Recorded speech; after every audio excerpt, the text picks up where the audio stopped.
একটা বিশেষ ব্রতে, পুরুষোত্তম ব্রতে আমরা একাদশী তিথিটি পালন করছি। একাদশী তিথি যে অতীব গুরুত্বপূর্ণ তা আমরা সবাই জানি।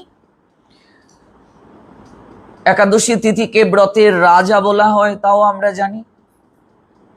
একাদশী ভক্তি জননী, এই তিথিকে ভক্তি জননী বলা হয় তাও আমরা জেনেছি বিভিন্ন পাঠে। কিন্তু এই পুরুষোত্তম ব্রতে প্রথম একাদশী আমরা পালন করছি। পুরুষোত্তম ব্রত মাসে আমরা কয়টি একাদশী পাবো? হ্যাঁ, পুরুষোত্তম ব্রতের বিশেষ কৃপা কেন? কারণ পুরুষোত্তম মাসটি যে বছরে আসে সেই বছরে 26টি একাদশী হয়। এমনিতে একাদশী কয়টি? 24টি। পুরুষোত্তম ব্রতে আরো 2টি একাদশী কৃপা করে আবির্ভূত হন। একটি একাদশীর নাম হলো পদ্মিনী, আর একটি একাদশীর নাম হলো পরমা। একটি একাদশীর নাম কি? পদ্মিনী, আর একটি একাদশীর নাম পরমা। কেবল এই পুরুষোত্তম মাসে 2টি একাদশী কৃপা করে আবির্ভূত হন। কাজে এই পুরুষোত্তম ব্রতে একটি একাদশী পালন করা মানে 1000 একাদশী পালন করার সমফল। 1000 একাদশী ব্রত পালন করলে যে কৃপা হয়, পুরুষোত্তম মাসে একটি একাদশী ব্রত পালন করলে সেই কৃপা হয়। কারণ পুরুষোত্তম মাস যেহেতু অধিক মাস, অধিক মাসে 2টি একাদশী কৃপা করে আবির্ভূত হন, একটি পদ্মিনী আর একটি পরমা। এবার আসুন, সেই পুরুষোত্তম ব্রত যাকে যে অধিক মাস বলা হয়, অধিক মাসে ব্রত, সেটি মূলত কি? আমরা 2টি গণনায় আমরা বছরকে প্রাপ্ত হয়ে থাকি। একটি হলো চন্দ্র বছর আর একটি হলো সূর্য বছর। মানে একটি চন্দ্র গণনা আর একটি হলো সূর্য গণনা। তো চাঁদের কলার পরিবর্তনের উপর ভিত্তি করে চন্দ্র মাসকে হিসাব করা হয়। একটি চন্দ্র মাস থেকে, অর্থাৎ এক পূর্ণিমা থেকে আরেক যে অমাবস্যা, একটি পূর্ণিমা থেকে যখন আরেকটি অমাবস্যা যায়, তো আমরা যদি নিখুঁতভাবে হিসাব করি তাহলে 29.53 সেই দিনে চন্দ্র গণনায় মাস হয়। চন্দ্র গণনায় মাস হয় 354.367 সামথিং, মানে 354 বা 355 দিনে চন্দ্র গণনায় হয় বছর, আর সূর্য গণনায় হয় 365 দিনে বছর। তো সূর্য গণনায় 365 দিনে কি হয়? বছর। আর চন্দ্র গণনায় 355 কিংবা 354.367 সামথিং। তাহলে 365 থেকে 300 যদি আমরা 55 বাদ দেই তাহলে কত হয়? 10। তাহলে 3 যদি বছর যায় তাহলে 3 দশে কত? 30। তাহলে একটা অধিক মাস যুক্ত হয়, একটা অতিরিক্ত মাস যুক্ত হয়। এই অধিক মাসটাই হলো পুরুষোত্তম মাস। একটা চন্দ্র গণনা আর একটা হলো সূর্য গণনা। তো চন্দ্র গণনা আর সূর্য গণনার যে পার্থক্য, এই পার্থক্য অনুযায়ী 3 বছর পর পর আমরা একটা মাস পেয়ে থাকি। তো নিখুঁতভাবে যদি আমরা হিসাব করি তাহলে চন্দ্র গণনায় হলো 29.53, 29 দিন 12 ঘন্টা 44 মিনিট 3 সেকেন্ড। তাহলে 29.53 যদি আমরা 12 মাস দিয়ে গুণ করি 354.367 সামথিং, তাহলে মোটামুটি দেখা যাচ্ছে 3 বছর পর পর। আবার কোনো সময় দেখা যাচ্ছে এখানে 32টাও এসে যায় গণনার হিসেবে 3 বছর পর পর। তো 3 বছর পর পর আমরা পেলাম এই মাস। তো এই মাসকে স্মার্তবাদী যারা, স্মার্ত মতাবলম্বী, মানে রঘুনন্দন ভট্টাচার্য, সেই স্মার্ত মত অবলম্বী যারা, তারা এই মাসকে বলে মল মাস। স্মার্তবাদী ব্রাহ্মণ যারা বা স্মার্ত যে মত রয়েছে, এই মতে এটাকে মল মাস বলে। মল মানে বিষ্ঠা, মল মানে দোষ। তো এই জন্য এই মাসে তারা কর্মকাণ্ডের কোনো অনুষ্ঠান করে না। গৃহ নির্মাণ কার্য, তারপর হচ্ছে বিবাহ, গৃহপ্রবেশ, অন্নপ্রাশন থেকে শুরু করে যা যা আছে, তো এই মাসে কোনো শুভ কার্য করা হয় না। এই মাসকে একটু অন্য নজরে দেখা হয়। তাই এই মাস মনের দুঃখে ভগবান শ্রীহরির চরণে শরণাগত হলেন, প্রভুর চরণে পড়ে কান্না করতে শুরু করলেন। তো ভগবানের চরণে যদি কেউ শরণাগত হয়, প্রভু তাকে রক্ষা করেন। এবার আপনাদের মনে প্রশ্ন জাগতে পারে, এই মাস আবার ভগবানের কাছে কি করে যায়? প্রশ্ন আসতে পারে কিনা? আমাদের যে 12টা মাস কোথা থেকে এলো আমরা কিন্তু অনেকেই জানি না। 12টা নক্ষত্রের নামানুসারে, যেমন বৈশাখ বিশাখা নক্ষত্র থেকে এসেছে, জ্যেষ্ঠা নক্ষত্র থেকে এসেছে। নক্ষত্র কয়টি? বলো। 27টি নক্ষত্র। 27টি নক্ষত্রের মাঝে 12টা নক্ষত্রের নামানুসারে 12টা মাস আসছে। কেমন? এই মাস মনের দুঃখে ভগবান শ্রীহরির নৈকট্যে নিবেদন করলেন যে প্রভু, আমাকে সবাই অস্পৃশ্য বলে, মল মাস বলে, আমাকে দূষিত মাস বলে, কেউ কোনো শুভ কার্য করতে চায় না। এই জন্য আমি খুবই পীড়িত হয়ে আপনার চরণে শরণাগত হয়েছি। প্রভু তখন বললেন,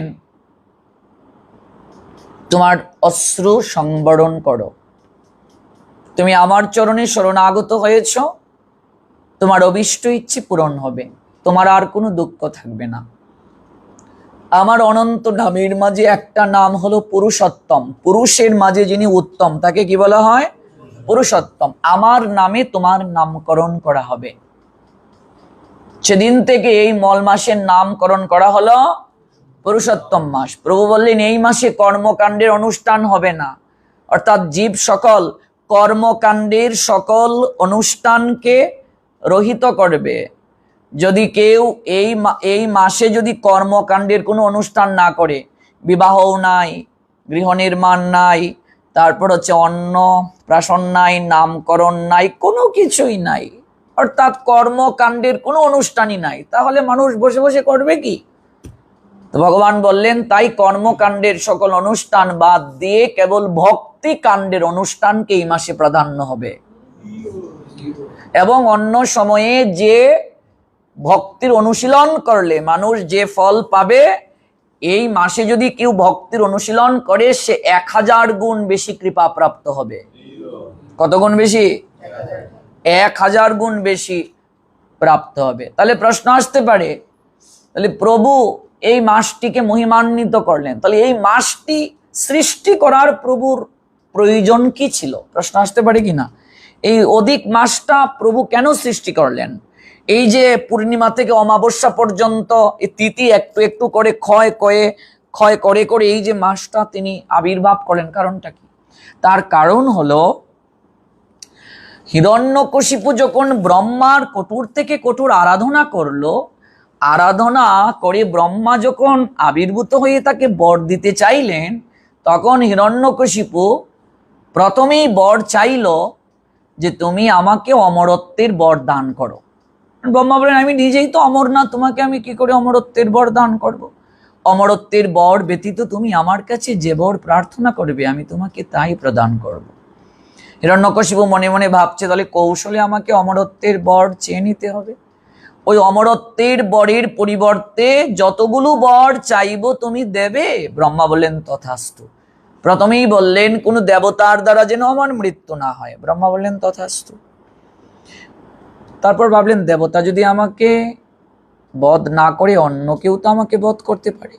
তাই বলেন, কোনো অসুরের দ্বারা, দক্ষের দ্বারা, রাক্ষসের দ্বারা, পশু পাখি কীট পতঙ্গের দ্বারা যেন আমার মৃত্যু না হয়, কোনো কিন্নরের দ্বারা যেন আমার মৃত্যু না হয়, গন্ধর্বের দ্বারা যেন আমার মৃত্যু না হয়। কিন্নর মানে তৃতীয় লিঙ্গের অধিকারী যারা। বললেন, তথাস্তু।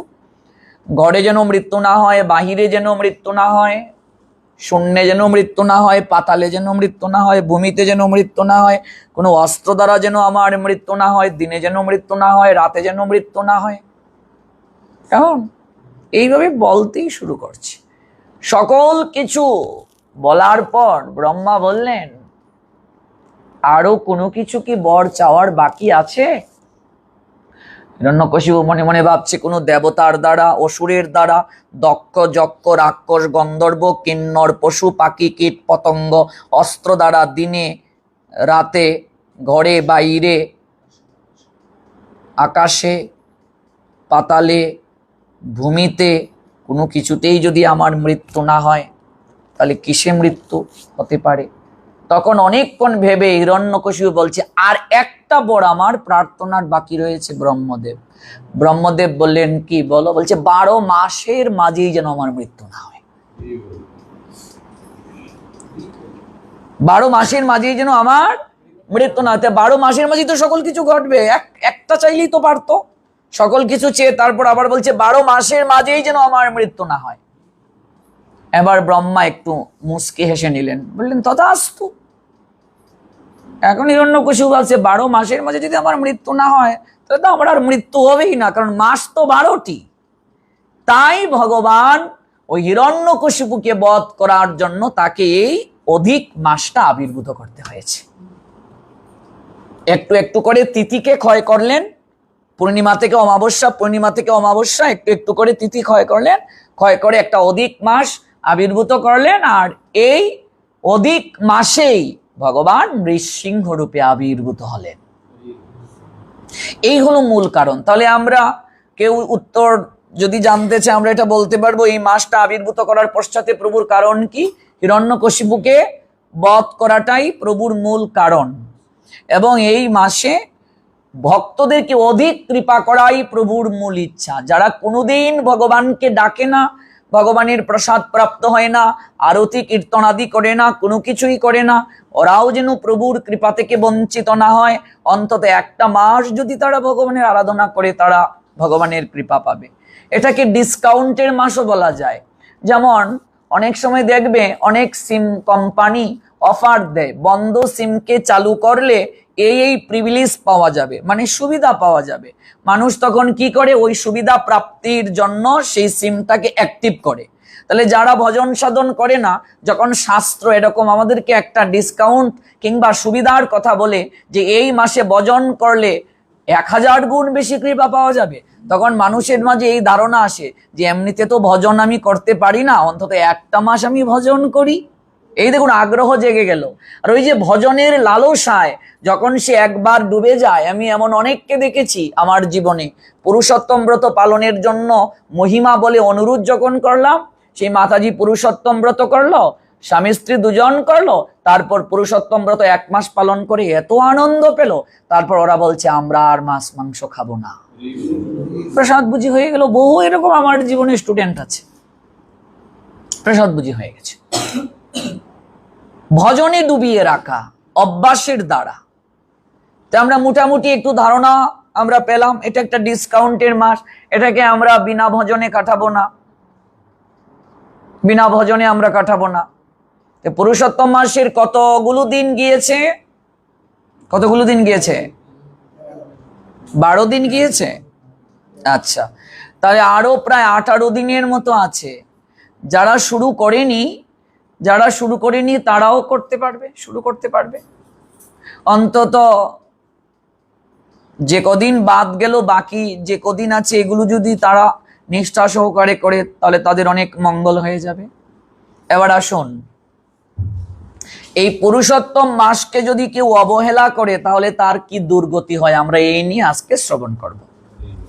এই পুরুষোত্তম মাসকে যদি কেউ অবহেলা করে, তাহলে তার কি দুর্গতি হয়। দ্রৌপদী একদিন ভগবান শ্রী গোবিন্দের কাছে প্রণতি নিবেদন করে কেঁদে কেঁদে বলছে, হে গোবিন্দ, কুরুকুলের সম্রাজ্ঞী হওয়ার পরও আজ আমার এত দুঃখ, আজ আমি বনবাসিনী, এত যন্ত্রণা, এত কষ্ট। হে সখা, আমি জানি মানুষ তার প্রারব্ধ কর্মের কারণেই দুঃখ পায়। এই যে আমরা দুঃখ পাচ্ছি মূলত কিসের কারণে? প্রারব্ধ কর্ম। প্রারব্ধ কর্ম শব্দের অর্থ কি? পূর্ব জন্মের কর্ম ফলের কারণেই আমরা কষ্ট পেয়ে থাকি, দুঃখ পেয়ে থাকি, যন্ত্রণা পেয়ে থাকি। তো দ্রৌপদী বলছেন প্রারব্ধ কর্মের কারণেই মানুষ দুঃখ পায়, তা আমি জানি। কিন্তু আমার এমন কি প্রারব্ধ রয়েছে যার কারণে আমাকে এত কষ্ট পেতে হচ্ছে, এত লাঞ্ছনা পেতে হচ্ছে? কুরুকুলের সম্রাজ্ঞী, এরপরও চুলের মুঠি ধরে টানতে টানতে দুঃশাসন রাজসভায় নিয়ে এলো। বর সবার মাঝে দুঃশাসন বস্ত্র ধরে টানলো। কারণটা কি? নিশ্চয়ই তার পিছনে কোনো কারণ আছে। কারণ ছাড়া তো কোনো কার্য হবে না। আমরা দ্রৌপদীর শরণাগতির কথা জানি। বস্ত্র ধরে দুঃশাসন টানছে, এক হাত দিয়ে তিনি ভগবানকে ডাকলেন, বস্ত্র দিলেন না। দুহাত দিয়ে যখন আত্মসমর্পণ করলেন, প্রভু বস্ত্র দিলেন। কিন্তু কখনো কি প্রশ্নটা আমাদের মনে জেগেছে, দ্রৌপদীর সঙ্গে এই ঘটনাটা কেন হলো? আমরা কি কখনো ভেবেছি এই ঘটনাটা কেন হলো?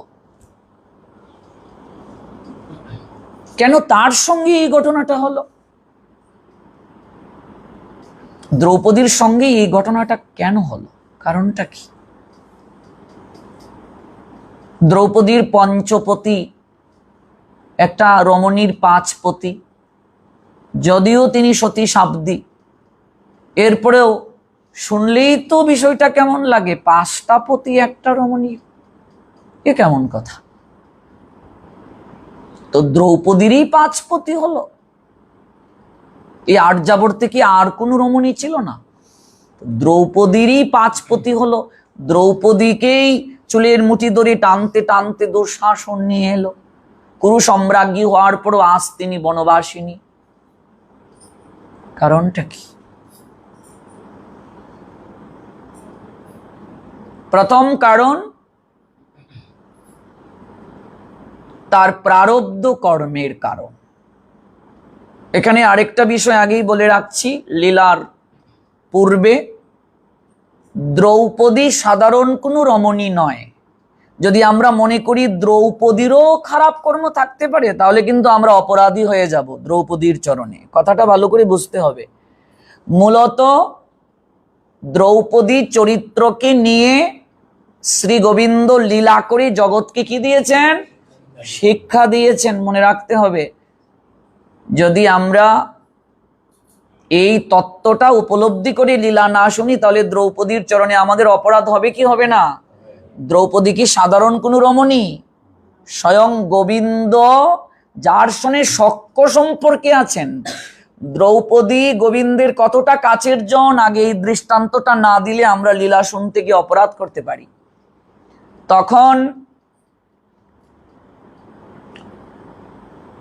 আর্যাবর্তে চক্রবর্তী সম্রাট রূপে যুধিষ্ঠির মহারাজকে অভিষেক করানো হবে।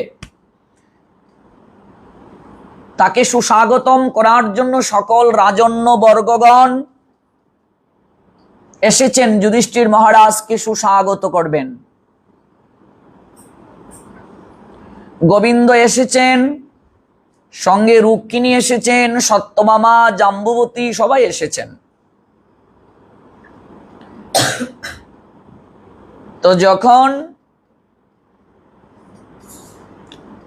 ভগবান শ্রী গোবিন্দ সবাইকে নিয়ে পরিবেষ্টিত হয়ে আছেন,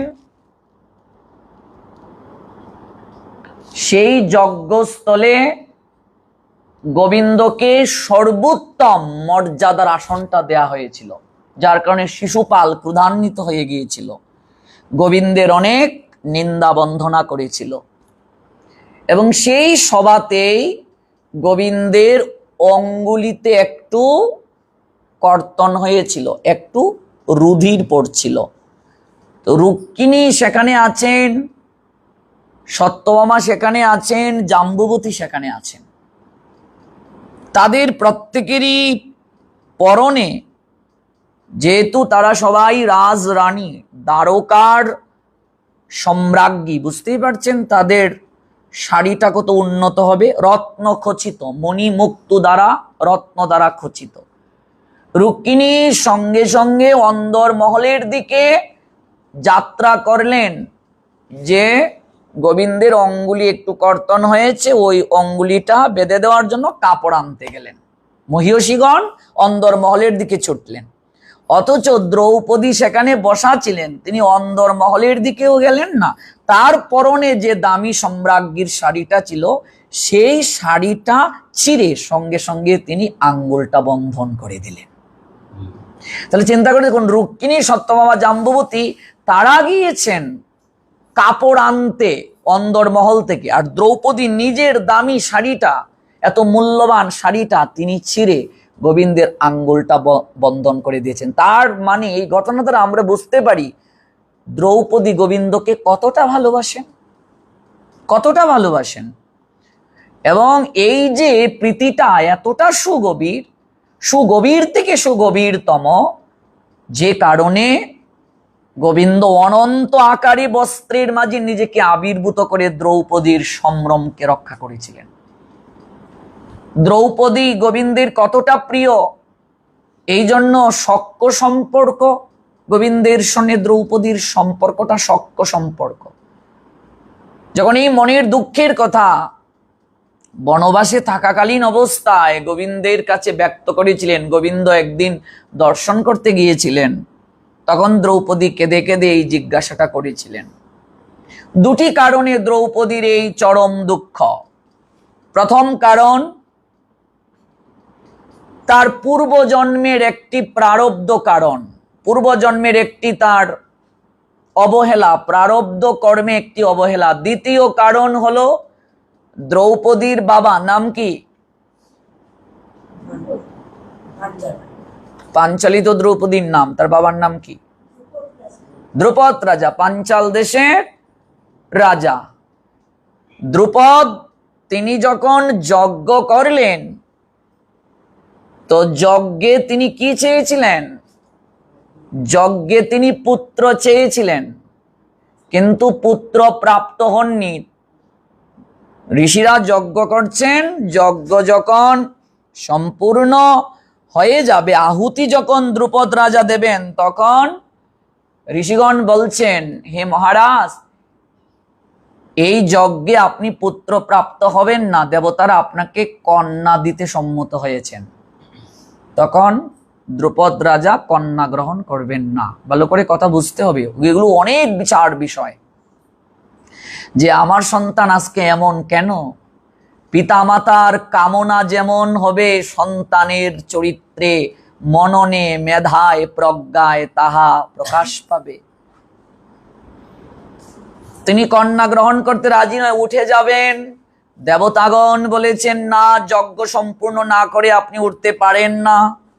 তখন বলেন, আমি এমন এক পুত্রী চাই, যে পুত্রীর জীবন দুঃখে ভরে যায়। পিতা চাইছেন, আমাকে এমন একটা পুত্রী দাও যে পুত্রীর জীবন দুঃখে ভরে যায়, সারা জীবনের দুঃখ, যন্ত্রণা, কষ্ট এগুলো চাইলেন। তিনি তো পুত্র চেয়েছিলেন, পুত্রী চাননি। পিতার কামনা যেমন, সেই কামনা অনুযায়ী সন্তানের চরিত্রে, সন্তানের মেধা, প্রজ্ঞায়, সকল কিছুতে এক প্রভাব পড়বে, আর তার কর্ম অনুযায়ী। এবার আসো, কর্মটা কি? পূর্বজন্মে সেই দ্রৌপদী ছিলেন মেধাবী মুনির কন্যা, যার নাম ছিল মালতী। নাম কি ছিল? মালতী। কোন মুনির কন্যা? মেধাবী মুনি। মেধাবী মুনির কন্যা, নাম ছিল মালতী।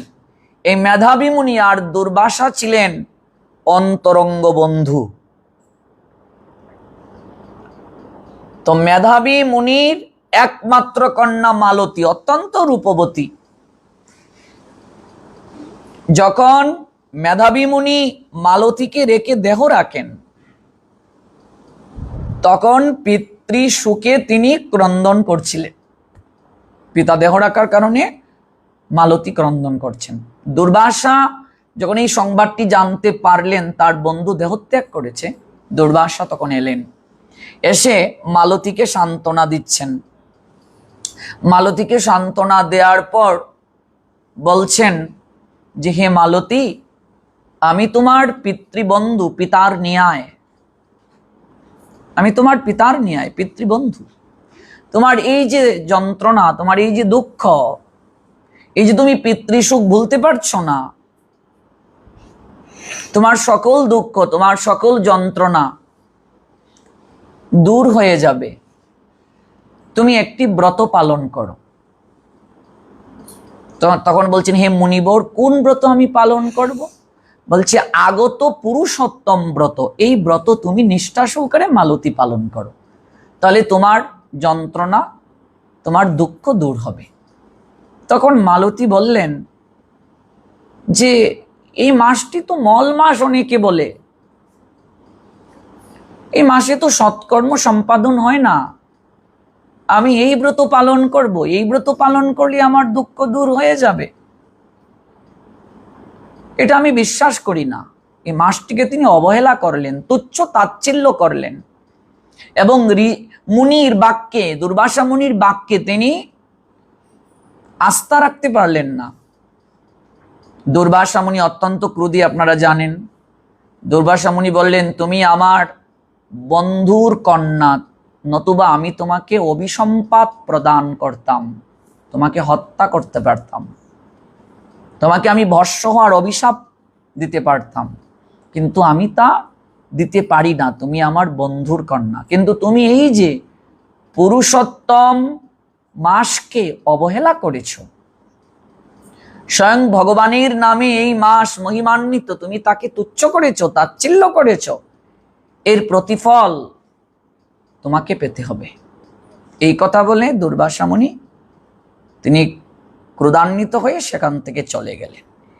এই যে সাধুচরণে মালতী অপরাধ করলেন, মনে রাখবে, সাধুচরণে যদি কেউ অপরাধ করে তাহলে সর্বপ্রথম তার শরীরের মাঝে কোন লক্ষণটি প্রকাশ পাবে জেনে যাও। পুরাণ শাস্ত্র বলছেন, বৈষ্ণব চরণে, গুরুচরণে, সাধুচরণে যদি কেউ অপরাধ করে, সর্বপ্রথমেই তার শরীরের সৌন্দর্য নষ্ট হয়ে যাবে। ধীরে ধীরে কি হবে? শরীরের সৌন্দর্য নষ্ট হয়ে যাবে। আগের যে শরীরের সৌন্দর্য একটু একটু করে নষ্ট হয়ে যাবে, এটা প্রথম লক্ষণ। দ্বিতীয় লক্ষণ কি? ধীরে ধীরে তার জ্ঞান, ভক্তি, বৈরাগ্য, তার জ্ঞান বিস্মরণ হয়ে যাবে, ভক্তি কমে যাবে, বৈরাগ্য নষ্ট হয়ে যাবে এবং ধীরে ধীরে সে ভিখারি হয়ে যাবে। এখানে ভিখারি বলতে শুধু অর্থ ব্যয় হওয়া নয়, ভিখারি মানে ভক্তি সম্পদ থেকে সে দূরে চলে যাবে যদি সাধুচরণে কেউ অপরাধ করে। অপরাধ মানুষকে কোথায় নিয়ে যায়? ভগবান যদি ক্ষমা করে দেন, ভগবানের চরণে অপরাধ করলে ভগবান ক্ষমা করে দিতে পারেন, কিন্তু সাধু চরণে অপরাধ করলে ভগবানও ক্ষমা করে দিতে পারেন না। সাধু যদি অপরাধ নাও নেন, মনে রাখবে, তথাপি ভগবান তাকে ছাড় দেন না। আমাদের পরম গুরুদেবের জীবনে এরকম একটা লীলা আছে, চমৎকার লীলা। আমাদের পরম গুরুদেব নেতলয়া প্রবিষ্ট শ্রী শ্রীল ভক্তি কুসুম শ্রমণ গোস্বামী মহারাজ, যে তিনি ত্রিনাদপি শুনিচ, বৃক্ষ সমতার ক্ষমাগুণ ছিল, ধরিত্রীর ন্যায় সহিষ্ণুতা ও ধৈর্যের পরিচয় আছে। পরম গুরুদেব একদিন জপমালায় জপ করছেন, হরিনাম করছেন। তিনি একজন দুষ্ট ব্রহ্মচারী তিনি এসে পরম গুরুদেবকে কটু ভাষায় গাল বন্ধ করতে লাগলেন। একজন ব্রহ্মচারী, উনি কপট, গালমন্দ করতে লাগলেন। এবার পরম গুরুদেবের চিত্রপটে দেখবে এই যে সুহাস্য বদন, সবসময় হাসির রেখা কিন্তু, এবং তার হাত থেকে কখনো জপমালা সহজে তিনি রাখতেন না, লক্ষ লক্ষ তিনি হরিনাম করতেন। জমিদারের সন্তান, কিন্তু সাধারণ কোনো ঘরের সন্তান নয়, জমিদারের সন্তান। এখন পরম গুরুদেব কিন্তু জপ করছেন, আর এই ব্রহ্মচারী, কপট ব্রহ্মচারী, তিনি যখন গালমন্দ করছেন, পরম গুরুদেব শুধু মৃদু হাসছেন আর হরিনাম করছেন। এবার যদি কেউ ঝগড়া করতে চায়, দুই পক্ষ যদি ঝগড়া করতে প্রস্তুত না হয়, ঝগড়া করতে কি আনন্দ লাগবে? এক পক্ষ গালবন্ধ করছে, আরেক পক্ষ কিছুই বলছে না, তো ঝগড়া তো হচ্ছে না। পরম গুরুদেব ধৈর্য একটুও হারালেন না, কোনরূপ ক্রোধ প্রকাশ করলেন না, বরং তিনি হরিনাম করতে প্রয়াসী আছেন। এবার সেই কপট ব্রহ্মচারী সে কি করলো, তার পায়ের পাদুকা দিয়ে, জুতো দিয়ে পরম গুরুদেবের উদ্দেশ্যে ঢিল মেরে ফেলল। এই যে এই গ্রন্থে আছে এই লীলা। কেমন? সপার্ষদ প্রভুপাদ, প্রভুপাদ ভক্তিসিদ্ধান্ত সরস্বতী গোস্বামী ঠাকুরের যত শিষ্য, সব শিষ্যের লীলা এই সপার্ষদ প্রভুপাদ, এই যে গ্রন্থটি সকল বৈষ্ণব মহাজনের জীবন লীলা, এটা আমাদের অবশ্যই সংগ্রহ করতে হবে। পাদুকা ছুঁড়ে মারলো, ভাবা যায়, কল্পনা করা যায়? পাদুকা ছুঁড়ে মারলো, তখনও পরম গুরুদেব তিনি ধৈর্য হারালেন না, অত্যন্ত মৃদু হেসে সম্মান প্রদর্শন করে তিনি সেখান থেকে প্রস্থান করলেন। ভক্ত নিজ অপমান সর্বতভাবে সহ্য গ্রহণ করলেও ভগবান কখনো সহ্য করেন না। ভক্তের প্রতি অত্যাচার, অপরাধ, দুঃখ দান কখনো সহ্য করেন না। সেই কপট ব্রহ্মচারী 3 দিনের মধ্যে তার বৈষ্ণব অপরাধের ফল পেয়ে গেল। মনে রাখবে, উত্তম অধিকারী যদি কোনো সাধু হন তাহলে ফল অচিরেই পেয়ে যাবে। মধ্যম অধিকারী কোনো সাধুর চরণে যদি কেউ অপরাধ করে ফল ধীরে ধীরে পাবে, কিন্তু তিনি যদি উত্তম অধিকারী সাধু হন তাহলে অল্প দিনের মাঝে ফল পেয়ে যাবে। যে আমি যার চরণে অপরাধ করছি তিনি যদি ভজনে উত্তম অধিকারী হয়ে যান, হরিদাস ঠাকুরের ন্যায় যিনি বৈষ্ণব তিনি উত্তম অধিকারী, তিনি ভোজন করলে কোটি ব্রাহ্মণের ভোজন করার ফল হয়। স্বয়ং বলছেন অদ্বৈত আচার্যের পিতৃ শ্রাদ্ধে মহাপ্রভু হরিদাসকে উদ্দেশ্য করে, তুমি ভোজন করলে হয় কোটি ব্রাহ্মণ ভোজন। হরিদাসকে বলছেন, তোমার মতো বৈষ্ণব যদি কারো গৃহে ভোজন করে, হরিদাস মহাপ্রভু বলছেন 1 কোটি ব্রাহ্মণ ভোজনের ফল লাভ হয়। কোন মধ্যম অধিকারী সাধুকে ভোজন করালে 1 লক্ষ ব্রাহ্মণ ভোজনের ফল লাভ হয়। বৈষ্ণবের মহিমা দেখো। ভগবান ভক্তের চরণে কেউ যদি অপরাধ করে, ভক্তের মনে যদি কষ্ট দেয়, যন্ত্রণা দেয়, তাহলে ক্ষমা করেন না। কতিপয় ব্যক্তিকে সঙ্গে নিয়ে সেই ব্রহ্মচারী আনন্দ উল্লাস একটা বৃক্ষ তলে বসে করছিল, কথোপকথন করছিল। বৃক্ষের উপর হতে অকস্মাৎ একটা কালো সর্প তার মস্তকের উপরে পড়ে গলার মাঝে দংশন করলো। গাছের নিচে বসে কয়েকজন মিলে হর্ষ উল্লাস আনন্দ করছে, কথোপকথন করছে। সেই গাছের উপর থেকে একটা সাপ পড়ে, মস্তক দিয়ে পড়ে গলার মাঝে দংশন করে ফেলল। বৃক্ষের উপর হতে অকস্মাৎ একটি কালো সর্প তার মস্তক উপরে পতিত হয়ে দংশন করে। পরম বৈষ্ণবের চরণে অপরাধের ফল স্বরূপ সেই বিষের তীব্র জ্বালায় ব্রহ্মচারীর প্রাণ বহির্গত হল এবং তিনি কাতরাতে কাতরাতে বিষের জ্বালায় প্রাণ ত্যাগ করলেন। সংবাদটি যখন পরম গুরুদেবের কানে গেল, যখন এই সংবাদটা তার কাছে গেল, তখন তিনি অত্যন্ত দুঃখিত হলেন। পরম গুরুদেব খুবই দুঃখিত হলেন এবং তিনি তার আরাধ্য বিগ্রহ রাধা মদন মোহনের চরণে কেঁদে কেঁদে বললেন, প্রভু আমি তো এমন চাইনি, তাহলে তুমি তাকে এত শাস্তি কেন দিলে? এই বলে কাঁদতে কাঁদতে ভগবানের কাছে অশ্রু বিসর্জন করে তিনি সেই ব্রহ্মচারীর আত্মার পরাশান্তির জন্য এবং ভগবান মদন মোহনের চরণ প্রাপ্তির জন্য তিনি প্রার্থনা করতে লাগলেন। চিন্তা করা যায়, যে জুতো ছুঁড়ে মারলো তো তিনি তো অপরাধ নেননি, কিন্তু ভগবান তাকে শাস্তি দিলেন, একটা সর্প মস্তক দিয়ে পড়ে গলের মাঝে এরকম দংশন করলো। আর পরম গুরুদেবের যখন এই কানে এই সংবাদটা গেল, তিনি তখন প্রার্থনা করলেন, আমি তো এটা চাইনি প্রভু, তুমি তাকে এই শাস্তিটা দিলে, এরপরও তুমি তাকে তোমার চরণে ঠাঁই দাও, স্থান দাও। চিন্তা করা যায়? দেখ, এই হলো বৈষ্ণবতা। আমার এগোর ভাঙ্গিয়াছে যে আমি বাদি তার গড়, আপন করিতে কাঁদিয়া বেড়াই যে মুড়ি করেছে পর। যে মুড়ি করিল পথেরও বিভাগী, পথে পথে আমি ফিরি তার লাগি, দিগল রজনী তার তরে কাঁদি, ঘুম যে হরেছে মোর। দেখো বৈষ্ণবতা কাকে বলে। এটা আমার গুরু মহারাজের চরিত্র আমি পেয়েছি, একেবারে এরকম শত্রু মিত্রে তার সমভাব। তো দেখো বৈষ্ণব অপরাধের ফল কি, সাধু চরণে অপরাধ করলে কি প্রাপ্তি হতে হয়, এই বিষয়টি বোঝানোর জন্য আমি এই লীলাটি টানলাম। তো আমরা যে প্রসঙ্গে ছিলাম আবার সেখানে ফিরে যাই।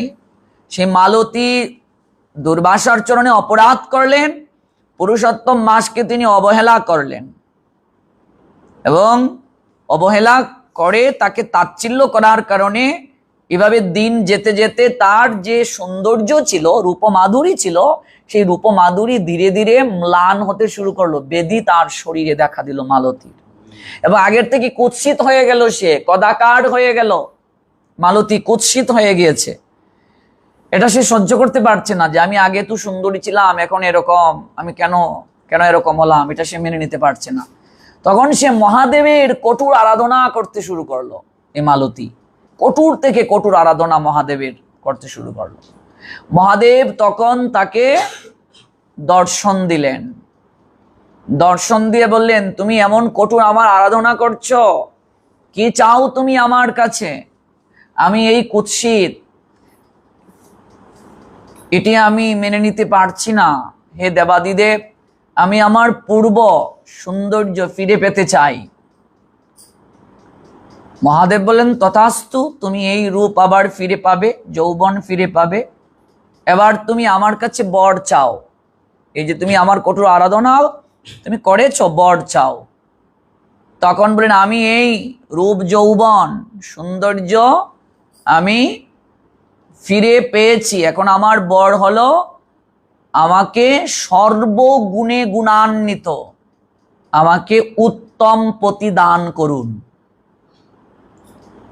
5 বার তিনি বললেন। কয়বার বললেন?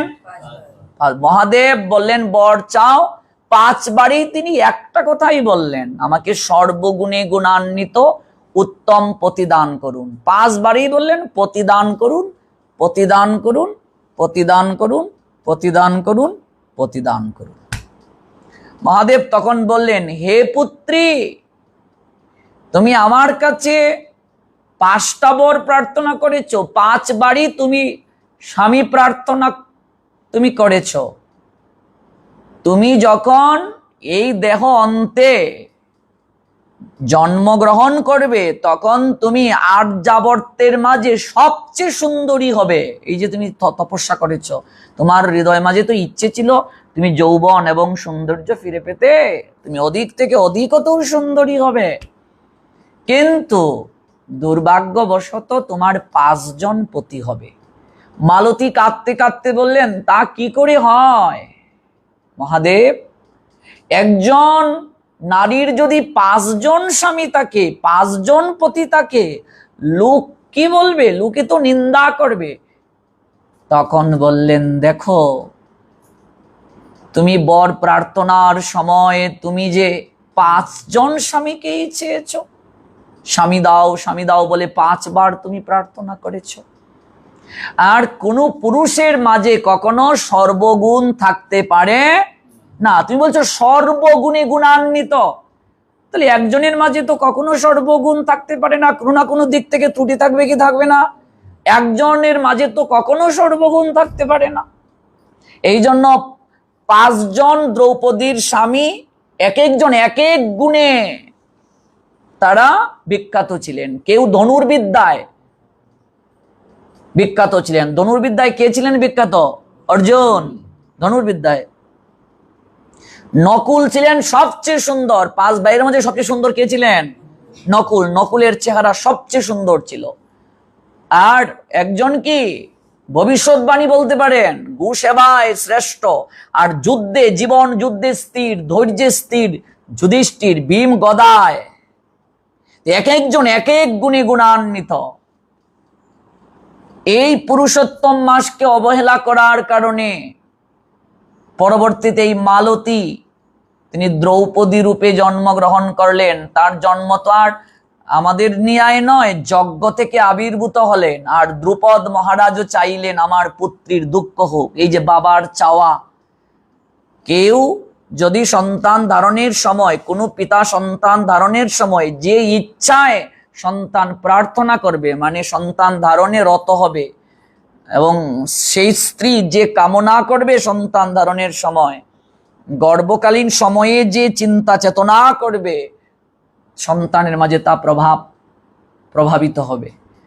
দ্রুপদ রাজা এরকম চেয়েছিলেন যে আমাকে দেবতারা পুত্রী দেবে, তাহলে এমন পুত্রী দেউক সকল দুঃখ যেন এই পুত্রীকে গ্রাস করে, যন্ত্রণা যেন গ্রাস করে।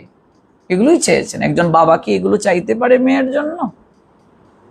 গোবিন্দকে বলেছিলেন দ্রুপদ যে কেন আমার এমন হলো, আমার কন্যার কপালে এত দুঃখ কেন? গোবিন্দ তখন বলেছিলেন দ্রুপদ রাজাকে, একবার স্মরণ করো মহারাজ, তুমি যজ্ঞ করার সময় কি চিন্তা করেছিলে? এগুলো একেবারে ইউনিভার্সাল ট্রুথ, চিরন্তন সত্য। আদর্শ সন্তান প্রাপ্তির যে ধারণা শাস্ত্র বলছেন, আমরা এগুলো কেউ মানি না। ইন্দ্রিয় তর্পণ আরেক জিনিস, কিন্তু কেউ যদি সুসন্তান প্রাপ্ত হতে চায় তাকে সাধনার মাধ্যমে সন্তান নিতে হবে, তা না হলে সুসন্তান হবে না। তাহলে এই পুরুষোত্তম ব্রতকে অবহেলা করার কারণে, তুচ্ছ করার কারণে, তাচ্ছিল্য করার কারণে আজকে এই দুঃখ, এই যন্ত্রণা। সাধুচরণে অপরাধ ছিল মালতীর পূর্ব, কিন্তু কেউ যদি গোবিন্দ চরণে শরণাগত হয়, দেখো তার কি কৃপা হয়। যখন গোবিন্দ চরণে দ্রৌপদী শরণাগত হলেন সকল দৃষ্টান্তগুলো জেনে, তখন গোবিন্দ বললেন এই বনবাসে চলাকালীন সময়ে এই 12 বছরের মাঝে তারা পুরুষোত্তম মাস পেয়েছে কি পায়নি? পেয়েছে। 12 যেহেতু বছর ছিল, আরেক বছর কি অজ্ঞাতবাস। তখন এই পুরুষোত্তম ব্রত সামনে, পুরুষোত্তম মাস, তখন গোবিন্দ বলেন সামনে এই বনবাস থাকাকালীন অবস্থায় তোমরা পুরুষোত্তম যে মাসটা পাবে। অর্থাৎ গোবিন্দ যখন সাক্ষাৎ করতে গিয়েছিলেন এর কিছুদিন পরেই পুরুষোত্তম মাস আগত। বলছেন তোমরা এই সামনে পুরুষোত্তম যে মাস, যে এই মাসে তোমরা নিষ্ঠা সহকারে, দ্রৌপদীকে বললেন এবং পঞ্চপাণ্ডবকে বললেন তোমরা ব্রত করো। এই ব্রতের কৃপায় তোমরা আরো অনেক শক্তি পাবে, সামর্থ্য পাবে, তোমাদের দুঃখ দূর হবে। পঞ্চপাণ্ডব ব্রত করেছিলেন নিষ্ঠা সহকারে পুরুষোত্তম ব্রত, দ্রৌপদী নিষ্ঠা সহকারে পুরুষোত্তম ব্রত করেছিলেন, এবং এই যুদ্ধে যাওয়ার পূর্বে এই বনবাসে তারা এই ব্রত পালন করেছিলেন। এই পুরুষোত্তম ব্রত, এই ব্রত পালন করে যে যাহা কামনা করবে ভগবানের কাছে, ভগবান পুরুষোত্তমের কাছে, ভগবান কৃপা করে তার মনোবাঞ্ছা পূরণ করবে। और जोर से, प्रेम से, एक बार उलूद ध्वनि, और जोर से, प्रेम से, और जोर से, प्रेम से।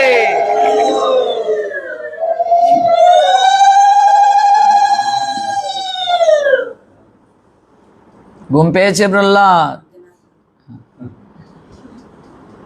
যে আমি এই ঘরে থেকে সুকুমার প্রভুকে দেখেছে, আমি লিখেছি, গ্রন্থ পড়ে পড়ে লিখেছি, বিশ্রামে যাইনি। ভজন একদিন এক রাত, কোনো ঘুমানো নয়, শুধু ভজন করতে হবে। এই যে আমরা এখন এই ব্রত পালন করছি, এখন আমরা একটু সবার মনের কথা জানি, তাহলে ঘুম ঘুম ভাবটা চলে যাবে, সেরে যাবে। এখানে আমরা কি সবাই ব্রত পালন করছি? যারা আছি ব্রত পালন করছি কি? অন্তত এই মাসে যদি কেউ নিষ্ঠা সহকারে গভীরভাবে ব্রত পালন করতে নাও পারে, যদি অন্তত আমিষটা বর্জন করে এই মাসে, তাহলেও সে অধিক থেকে অধিকতর কৃপা প্রাপ্ত হবে। হবিষণ্য তো আর সবাই পেতে পারবে না।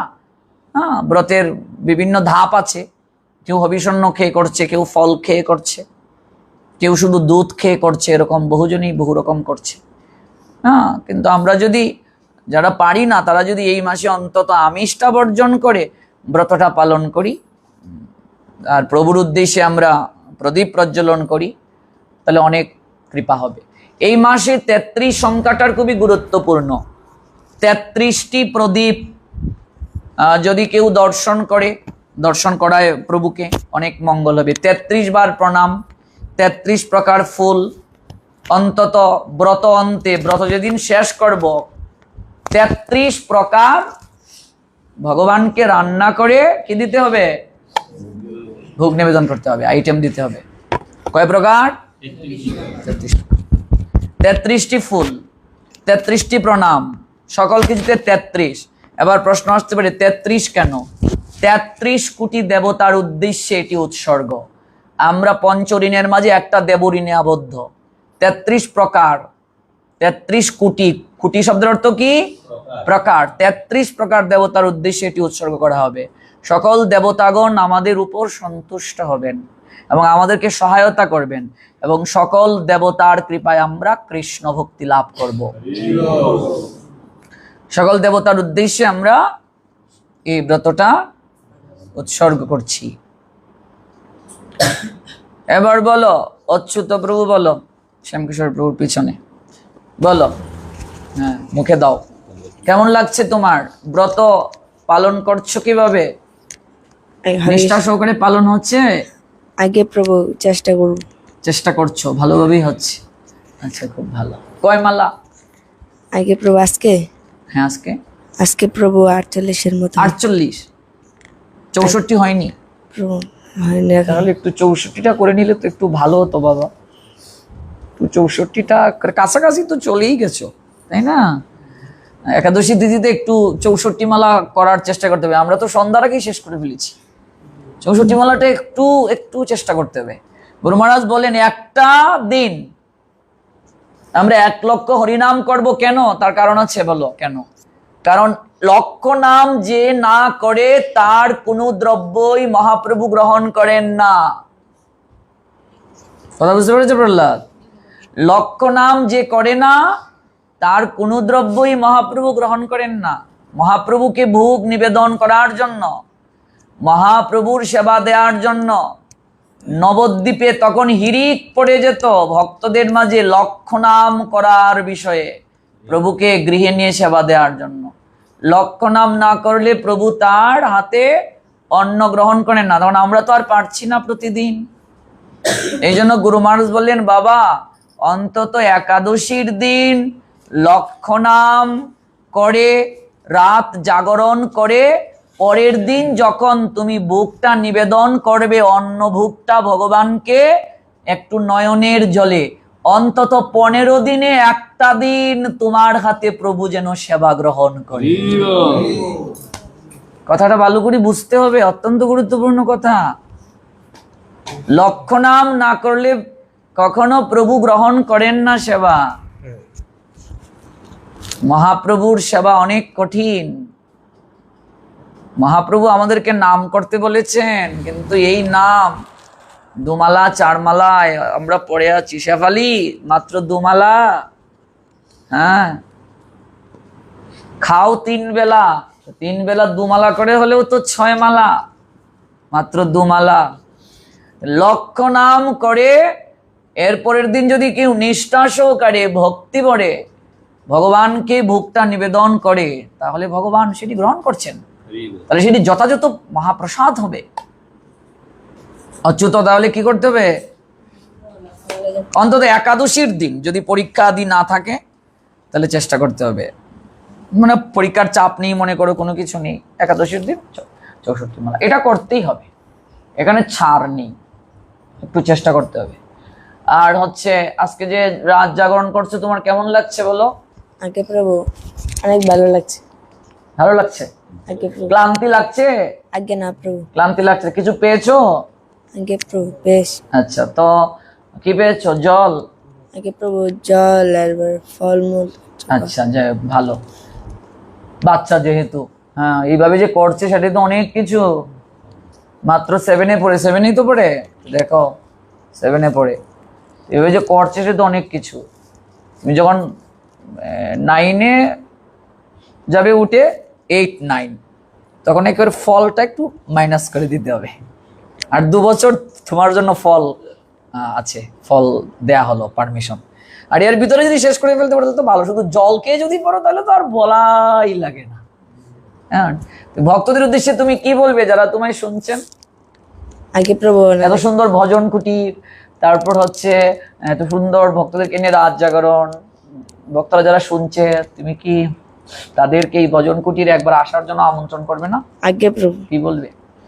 আপনারা সকলে একবার আমাদের ভজন কুটিরে শ্রী গৌর সুন্দর রায় রসরাস ভজন কুটিরে একবার আপনারা এসে দর্শন করে যাবেন। বাহ, কি সুন্দর করে বলছে, দেখো। গৌর প্রেমানন্দে, অর্জুন সে, প্রেম সে,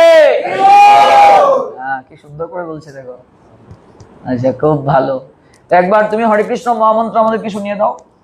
হরে কৃষ্ণ কৃষ্ণ কৃষ্ণ হরে হরে, হরে রাম রাম রাম হরে হরে। বাহ, গৌর প্রেমানন্দে। খুব সুন্দর, খুব সুন্দর বলেছে। বসুমতী দিদি, তোমার কেমন লাগছে বলো? এই পুরুষোত্তম ব্রত পালন করে, পুরুষোত্তম ব্রতের প্রথম একাদশী, সেই একাদশী তিথিতে সাধু সঙ্গে এই নিশি জাগরণ নিশ্চয়ই অনেক আনন্দের। কেমন লাগছে সব মিলিয়ে? খুব ভালো লাগছে। খুব ভালো লাগছে। তো এই ভজন উপযোগী এই মনুষ্য দেহটা হলো ভজন উপযোগী, ভজনের জন্যই তো আমরা এই দেহ প্রাপ্ত হয়েছি।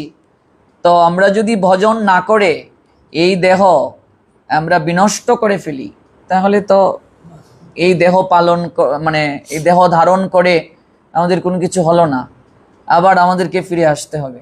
তো সবাই আমরা ভজন চাই, যেন ভজনটা হয়, ভজনে যেন আমাদের রতি হয়, মতি হয়। তো নিশ্চয়ই তোমারও অনেক প্রার্থনা আছে ভক্তদের কাছে। ভক্তদের কাছে তোমার কি প্রার্থনা, কি চাও তুমি? এতে তো সাধু বৈষ্ণব আছেন, সবার কাছে তোমার কি প্রার্থনা? আমি যেন ভগবানের সেবা করতে তুমি তো সেবা করতে পারোই, কিন্তু সেবা ঠিকভাবে করো। তুমি তো সেবা করতে পারো, আর কি চাও বলো? তুমি তো সেবা করোই। না না, ভগবানের সেবা করতে করতে যেন নিষ্ঠা সহকারে সেবা করতে করতে দেহটা দেহ রাখা। গৌর প্রেমানন্দে। এটাই তো আমাদের একমাত্র উচিত চাওয়া। প্রভু তোমার সেবা করতে করতেই যেন জগৎ থেকে যেতে পারি, এর থেকে আর জগতে কিছু নাই চাওয়ার। ঠিক আছে, অসংখ্য ধন্যবাদ বসুমতী দিদিভাইকে। আমরা যাব মাসির কাছে।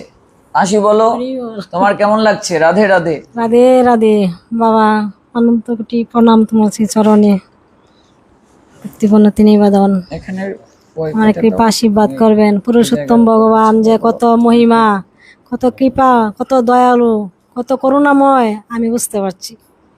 কারণ আমার মেয়ে 13 বছর বয়স থেকে পুরুষোত্তম মাস পালন করে প্রসাদ বুঝি হচ্ছে পুরুষোত্তমের কৃপায়, করুণায়। তারপরে আমিও পুরুষোত্তম মাসের থেকে প্রসাদ পাই, আমি প্রসাদ আর ছাড়ি নাই।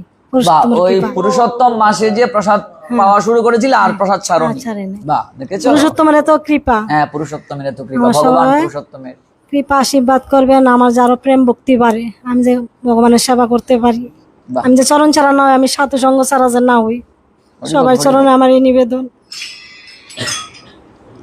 অবশ্যই ভগবান তোমার মনোবাসনা পূরণ করুন। ভক্তদের উদ্দেশ্যে যারা আমাদের সঙ্গে লাইভে আছেন, অনেক ভক্তবৃন্দ আছে রে, এত রাতেও এত ভক্তবৃন্দ লাইভে আছে আমাদের, খুব ভালো। তাহলে সবাই মাসির জন্য প্রার্থনা রাখুন, তিনি যেন এইভাবেই শুদ্ধভাবে সেবা করতে পারেন, ভগবানের কৃষ্ণ প্রেম ভক্তি লাভ করতে পারেন। যদি কারো কোনো প্রশ্ন থাকে, অনলাইনে আছেন যারা, অবশ্যই প্রশ্ন আমাদের কাছে করতে পারেন। অসংখ্য ধন্যবাদ। আমরা যাব চিন্ময়ী মাসির কাছে। রাধে রাধে। রাধে রাধে। দণ্ডবোধ প্রণাম মাতাজি। পুরুষোত্তম ব্রত একটু ভিন্ন আঙ্গিকে আমরা আজকে করছি। পুরুষোত্তম ব্রতে একাদশী। পুরুষোত্তম ব্রত তো এমনিতেই মহিমান্বিত, আবার তার মাঝে একাদশী অর্থাৎ সোনায় সুহাগা, ভালোর সঙ্গে ভালোর মিলন। পুরুষোত্তম ব্রতে একাদশী পালন মানে আরো অধিক থেকে অধিকতর কৃপা, অধিক মাসে অধিক ভজন, আবার একাদশী অধিক কৃপা। সব নিয়ে তোমার অনুভূতি কি? অনুভূতি বাবা, পুরুষোত্তম মাস তো আমরা পালন করি, অনেকবার করতেছি, কিন্তু এইবারও মাস পড়েছে, আজ প্রায় 12 দিন হয়ে গেছে। এর মধ্যে আমরা যে ভজন কুটিরে আসছি, এইখানে মানে একটা অন্যরকম স্বাধীনতা পাচ্ছি এই ধর্ম পালন করতে, এখানে কোনো বাধা নেই, আর খুব আনন্দ লাগছে মনে। আর আমি কি চাইবো ভক্তবৃন্দদের কাছে এবং সারা বিশ্বের ভক্তবৃন্দর কাছে, বাবা তোমার অনেক ভক্ত আছে, সবার কাছে আমার এই প্রার্থনা, আমি কিছুই চাই না জীবনে, আমার পরলোকে গতি যেন ভালো হয়, সবার চরণে আমি এই প্রার্থনা করি, আর কিছুই চাই না। আর ভজন যেন আমার ঠিক থাকে, আমি যেন ভজন করেই, ভজনেই যেন আমার পরলোক গতি হয়, এই প্রার্থনায় আমি করি। গৌর প্রেমানন্দে। তো চিন্ময়ী দেবী দাসের অনেক মঙ্গল হোক। তিনি অশ্রুনেত্রে সবার কাছে প্রার্থনা রেখেছেন, মহাপ্রভু তার ইচ্ছে পূরণ করুন, অনেক তার মঙ্গল হোক। পাশে দাও মাইক্রোফোন মাতাজির কাছে। রাধে রাধে। রাধে রাধে, হরে কৃষ্ণ প্রভু। ভক্তি জীবন তো মোটামুটি অনেক দিনই হয়ে গেল। তো ভক্তি জীবনের আগের যে জীবনটা আর এখন এই ভক্তি জীবনে এসে যে জীবনটা, এই দুটো জীবনের মাঝে কি পার্থক্য মনে হয়? একটু কাছে নিয়ে বলতে হবে। ভক্তি জীবনটা অনেক ভালো, অনেক আনন্দের, মানে ভক্তি জীবনে আমরা যেভাবে চলছি, এটা আগের জীবন ভক্তিহীন ভাবে কাটানোর থেকে অনেক ভালো, ভালো, অনেক আনন্দ। অনেক আনন্দ। যারা একবার এই জীবনে আসে, ভক্তি জীবনে আসে, তারা উপলব্ধি করতে পারে এটা কত আনন্দময়। মধুর বোতল চাটলে মধু মিষ্টি না টক সেটি কি বোঝা যাবে? মধু না খেলে তো কেউ বুঝতে পারবে না, মধু খেলে বুঝতে পারবে। এখন মধু মিষ্টি না টক সেটা বুঝতে গেলে তো আগে মধু খেতে হবে, না মধুর বোতল চাটলে বোঝা যাবে? তো ভক্তি জীবনটা যে কত আনন্দের একমাত্র সেই বুঝতে পারবে যে ভক্তি জীবনে এসেছে। এবং ভজনের মাঝে যে কত আনন্দ আছে। এই যে শরীর, এই শরীর ভজন করেও নষ্ট হবে, ভজন না করলেও নষ্ট হবে। হবে কি হবে না? শরীরটার ধর্ম কি? নষ্ট হওয়া। পচা শরীর না এটা? দেহি নস্মিনী আতা দেহে কৌমারম যৌবনম জরা তথা দেহান্তর প্রাপ্তি ধীরাস্তত্র নমজ্জতি। দেহির দেহ শৈশব থেকে কৈশোর, কৈশোর থেকে যৌবন, যৌবন থেকে বার্ধক্য। শরীর তো একদিন নষ্ট হবেই। তো ভজন করলেও শরীর নষ্ট হবে, আর ভজন না করলেও শরীর নষ্ট হবে। তাহলে যারা বুদ্ধিমান ওরা ভজন করেই শরীর নষ্ট করে। ভজন করে যদি কেউ শরীর নষ্ট করে, তাকে আর কোনোদিন জীবনে শরীর ধারণ করতে হবে না। আর ভজন না করে যারা শরীর নষ্ট করে তাদের শরীর ধারণ করতে হবে, কিন্তু আর এই ভজনের শরীর, মানুষ শরীর তারা কোনোদিন পাবে না। তাহলে ভজন করি আমাদের শরীর নষ্ট করা ভালো। পুরুষোত্তম ব্রত পালন করা হচ্ছে নিষ্ঠা সহকারে, খুব ভালো। আগের থেকে অনেক এই চেহারার মাঝে একটা লাবণ্যতা ফিরে এসেছে। এক বেলা শুধু ফল। গৌর প্রেমানন্দে। দেখুন মাতাজি কত কষ্ট করে ভজন করছে, শুধু এক বেলা ফল পাচ্ছে।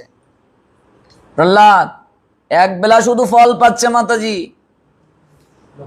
আর তুমি কি করছো? লক্ষ নাম করছে প্রতিদিন।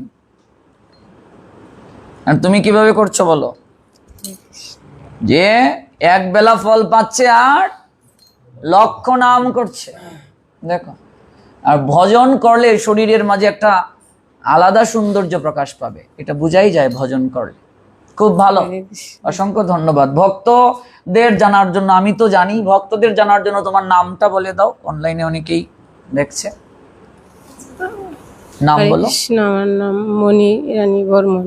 কি? মণি বর্মন। আচ্ছা, গৌর প্রেমানন্দে। ভক্তদের কাছে কি চাওয়ার আছে, কি প্রার্থনা? ভক্তের কাছে চাওয়ার আমি যাতে ব্রতটা খুব এইভাবেই ব্রতটা পালন করতে পারি। সম্পূর্ণ করতে পারো, এইভাবে যেন ব্রতটা পালন করতে পারো। খুব ভালো, অসংখ্য ধন্যবাদ। রাধে রাধে, খুব ভালো। আমরা একটু মাতাজির কাছে যাচ্ছি পিছনে। হ্যাঁ দাও। রাধে রাধে। রাধে রাধে। একাদশী তিথিতে কি রাত জাগরণ প্রথম? না, দ্বিতীয়। এটা দ্বিতীয়?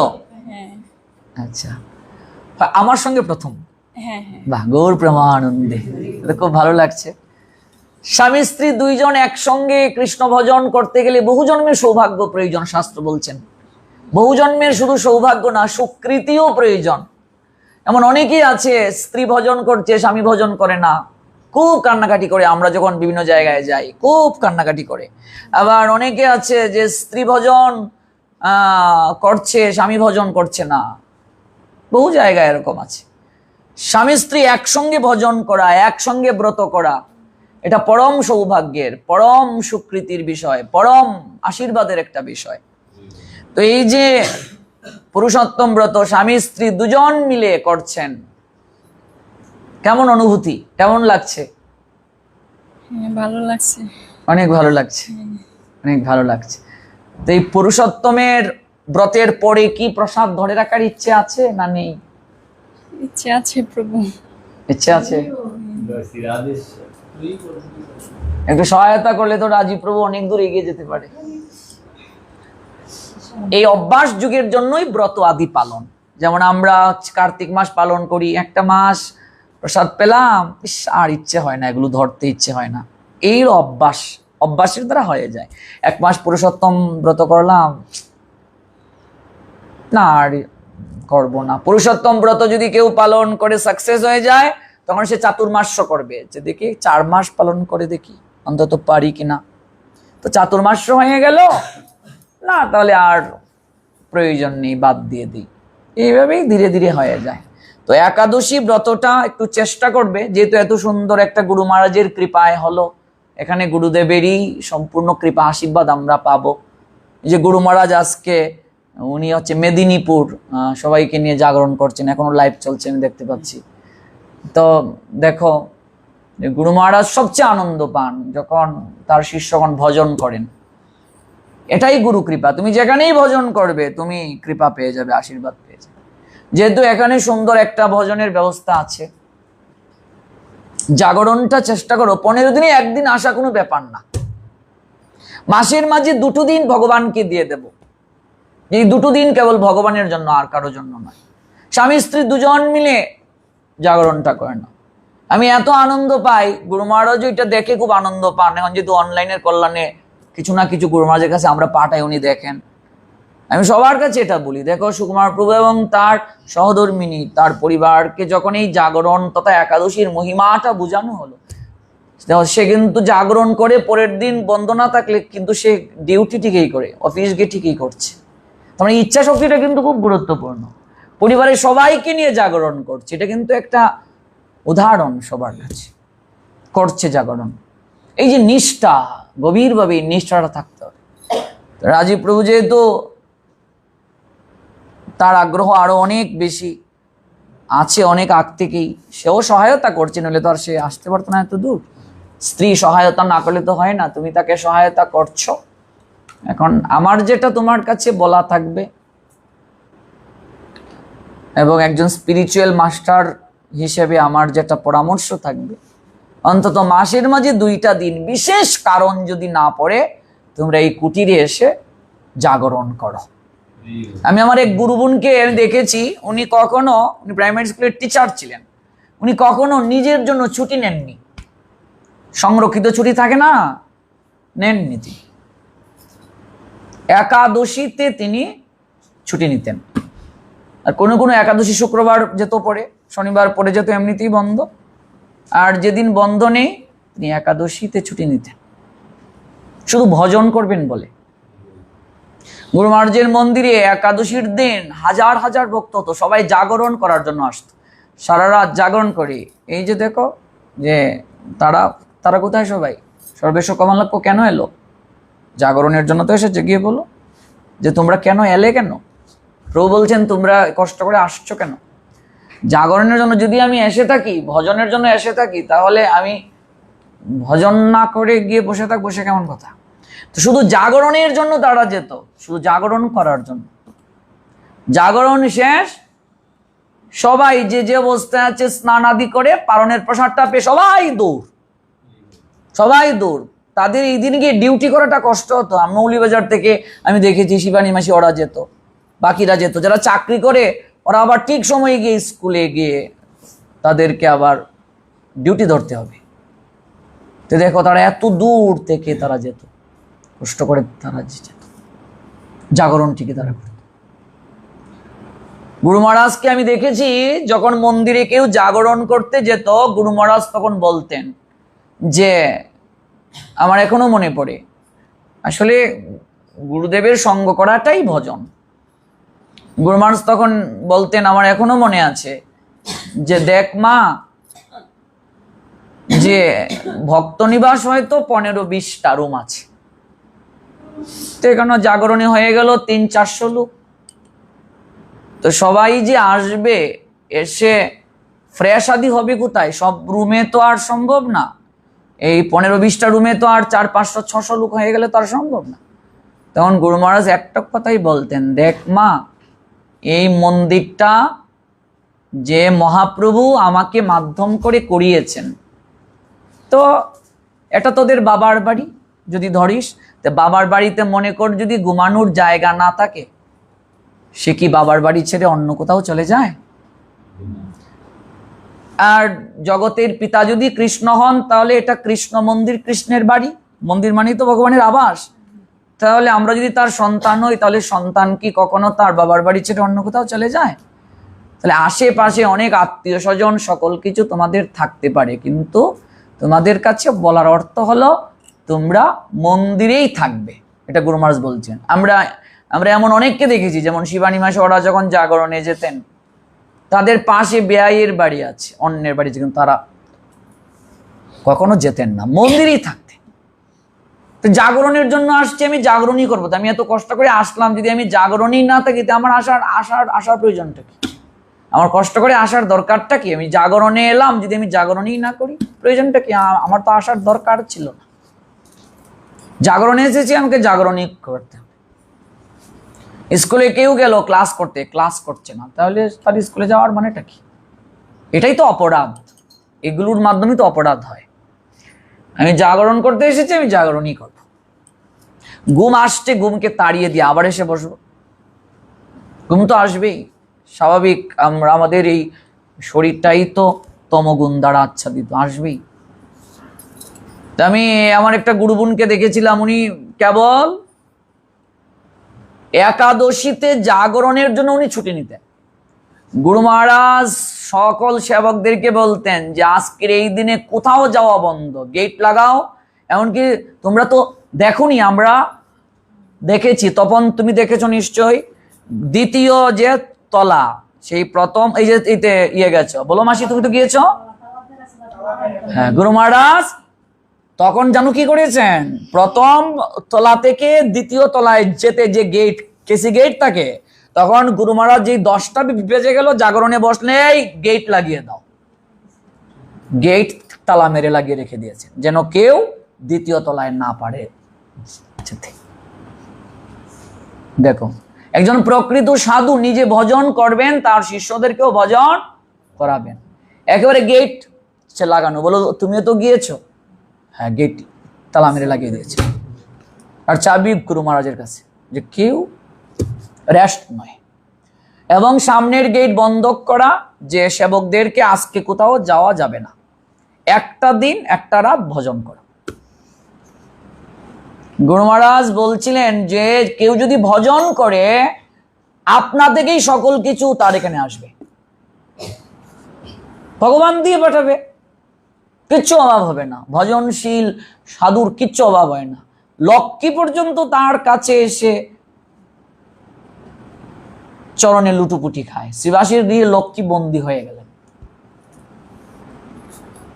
গেট লাগিয়ে দিতেন, যাও উপরে যাওয়া যাবে না, জোর করিয়ে ভজন। আমরা একাদশীর মাহাত্ম্যে দেখতে পাই রাজা মহারাজরা ঢুল পিটিয়ে দিতেন মার্কেটে যে একাদশী যদি কেউ অন্ন গ্রহণ করে, রন্ধন করে, তাকে শুলে চড়ানো হবে। একাদশীর মাহাত্ম্য পড়িয়ে দেখিও। রাজা যদি ভজনশীল হন এবং উত্তম হন তাহলে তার শিষ্যগণ করতে বাধ্য। তেমনি গুরুদেব যদি সর্বোত্তম হন তাহলে শিষ্যগণ করবে। তিনি জোর করে যদি করান, শাসন করেন, এটা তার শিষ্যের মঙ্গলের জন্যই করেন, কল্যাণের জন্যই করেন। আমি আমার স্টুডেন্ট লাইফে, তখন তো আমরা করি, পড়াশোনা করি, সুনামগঞ্জ থেকে আমরা চলে আসতাম শুধু জাগরণ করার জন্য। জাগরণ করার জন্য আমরা আসতাম, চলে জাগরণ করে পরের দিন থেকে পরের দিন আমরা সবাই চলে যেতাম। প্রতিটা একাদশীতে জাগরণ মন্দিরে।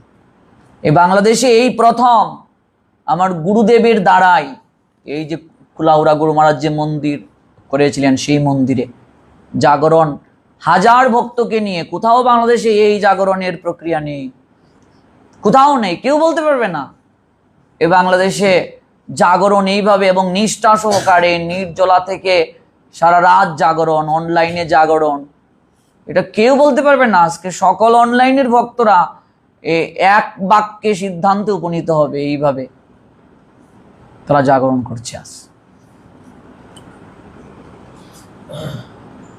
মাসের মাঝে দুটো দিন, আর কারো জন্য নয়, কেবল ভগবানের জন্য। এই দুটো দিন কারো জন্য নয়, ভগবানের জন্য, শুধু ভগবানের জন্য দিয়ে।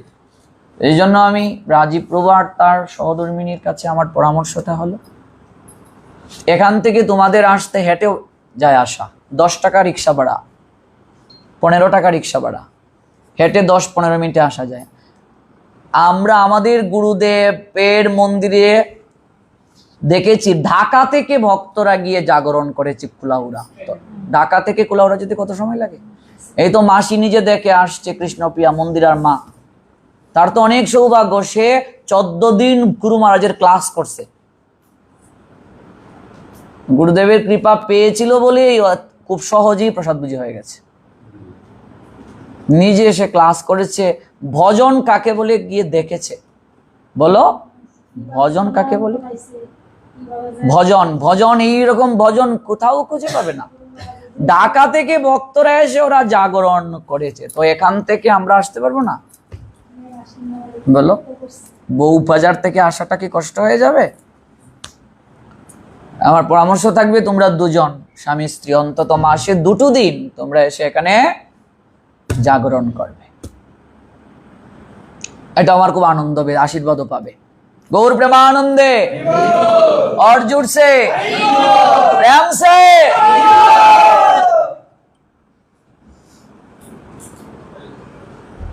ঘুম আসছে কারো? আচ্ছা, আমরা নেক্সট দাও, মাইক্রোফোনটা দাও, দিয়ে দাও। হ্যাঁ, পার্থের মা, ভক্তি জীবন কেমন চলছে? নমস্কার প্রভু। ভালোই চলছে, মোটামুটি মোটামুটি চলছে। আচ্ছা, একটু ভালো করতে হবে। এই স্টেশনের পাশে যাদের তাকে বাড়ি, ওরা ট্রেন মিস করে ভাবে তো যখন হুইসেল পড়বে তখনই গিয়ে উঠতে পারবো। স্টেশনের পাশে বাড়ি থাকলে কি হয়? ট্রেন মিস করার সম্ভাবনা বেশি। হ্যাঁ, এটা মনে রাখতে হবে সবসময়। তো ব্রত কেমন চলছে? ভালো। মঙ্গল আরতিটা নিষ্ঠা সহকারে করতে হবে কিন্তু। আজকে কেমন লাগছে জাগরণ করে সবার সঙ্গে? ভালো, অনেক ভালো লাগছে। ভক্তদের কাছে কি আছে চাওয়া? ভক্তদের কাছে চাওয়া যেন আমি প্রতিদিন মঙ্গল আরতিটা করতে পারি প্রভু। পারি না, মঙ্গল আরতিটা হয় না, না মানে প্রতিদিন হয় না, প্রতিদিন হওয়া যায় না, মাঝে মধ্যে মাঝে মাঝে মিস হয়ে যায়। ভক্তদের কাছে প্রার্থনা উনি রেখেছেন যেন উনি মঙ্গল আরতিতে প্রতিদিন উঠতে পারেন। একবার বলুন, গৌর প্রেমানন্দে और जुट से প্রেম সে। দেখো, তোমার ছেলেকে নিয়ে সবাই গর্ব করে। অনলাইনে তোমার ছেলে একদম ভাইরাল, আমরা ছাড়ি, সবাই বলে তার মাকে একটু চাই দেখতে। সবাই বলে, দেখো চোরের মা হওয়ার মাঝে গর্ব আছে না নাই? চোরের মা হওয়ার মাঝে গর্ব আছে, ডাকাতের মা হওয়ার মাঝে গর্ব আছে, কিন্তু কৃষ্ণ ভক্তের মা হওয়ার মাঝে গর্ব আছে। কৃষ্ণ ভক্তের বাবা হওয়ার মাঝে অনেক গর্ব, কিন্তু চোর ডাকাতের মা হওয়ার মাঝে কোনো গর্ব নেই। মনে রাখবে 12টা 1 থেকে 2টা 59 পর্যন্ত আসুরিক সময়, 2টো 1 থেকে 2টো 59 পর্যন্ত অতি আসুরিক সময়। এই অতি আসুরিক সময়ে যদি কেউ ঘুমায় তার আয়ু কমে যায় একাদশীতে। তো এখন অতি আসুরিক সময় চলছে, তো অবশ্যই মহাপ্রভু তোমার মনের বাঞ্ছা পূরণ করুন। আমরা চলে যাচ্ছি নন্দ কিশোরের মায়ের কাছে। গৌর প্রেমানন্দে, রাধে রাধে মাতাজি, প্রণাম। প্রণাম প্রভু, আপনার চরণে, সকল ভক্তার বিন্দুর চরণে আমার প্রণাম। বাঞ্ছা কল্পতরু অবশ্যই কৃপা সিন্ধু অবশ্য পতিতান পাবন। হ্যাঁ, এই দেখো এখান থেকে একটা শিকার আছে বিষয়। যখন আমরা যেমন আমরা বলি যে এই যখন ভক্ত বৃন্দকে আমরা বলি প্রণাম, কিন্তু ভক্তকে প্রণাম দিয়ে কিন্তু মন্ত্র সঙ্গে সঙ্গে বলতে হবে, দেখেছ? এটা হলো বৈষ্ণবতা। যেমন আমরা গুরু মহারাজকে ফোনেও যখন বলি গুরু মহারাজ প্রণাম, এটাও কিন্তু অপরাধ। তখন গুরু মহারাজকে বলতে হবে যে গুরু মহারাজ প্রণাম, তারপর সঙ্গে সঙ্গে নবম বিষ্ণুপাদায়। একদিন এই গুরু মহারাজ এই ভুলটা আমাদেরকে সংশোধন করে দিয়েছিলেন ক্লাসে। কারণ গুরু মহারাজ এরকম সবাইকে আমাদের ক্লাস দিয়ে দিয়ে হাতে মাইক্রোফোন দিতেন ধরিয়ে, দিয়ে বলতেন একটা বিষয়ে আলোচনা, তারপর বলতেন বলো এটা কেন হলো, সবার কথা উনি শুনতেন। তখন যে কেউ মাইক্রোফোন হাতে নিত, হাতে নেওয়ার পরই বলতো গুরু মহারাজ প্রণাম। এভাবে সবাই বলছে। তখন আমরা তো কেউই জানি না এই বিষয়টা। তখন গুরু মহারাজ আমাকেও মাইক্রোফোন দিলেন, আমরা বললাম গুরু মহারাজ দণ্ডবোধ প্রণাম, তারপর শুরু করলাম। তখন গুরু মহারাজ বললেন, যখন গুরুদেবকে প্রণাম দিয়ে আমরা শুরু করব, তখন গুরু মহারাজের যদি কোনো মন্ত্রাবলীর মাধ্যমে প্রণাম থাকে, তাহলে সেই মন্ত্র বলে শুরু করতে হবে। যেন যে সকল ভক্তবৃন্দকে প্রণাম, তারপর উনি প্রণাম মন্ত্র বলেছেন, এটা হলো প্রকৃত নিয়ম। কথা বুঝতে পেরেছ?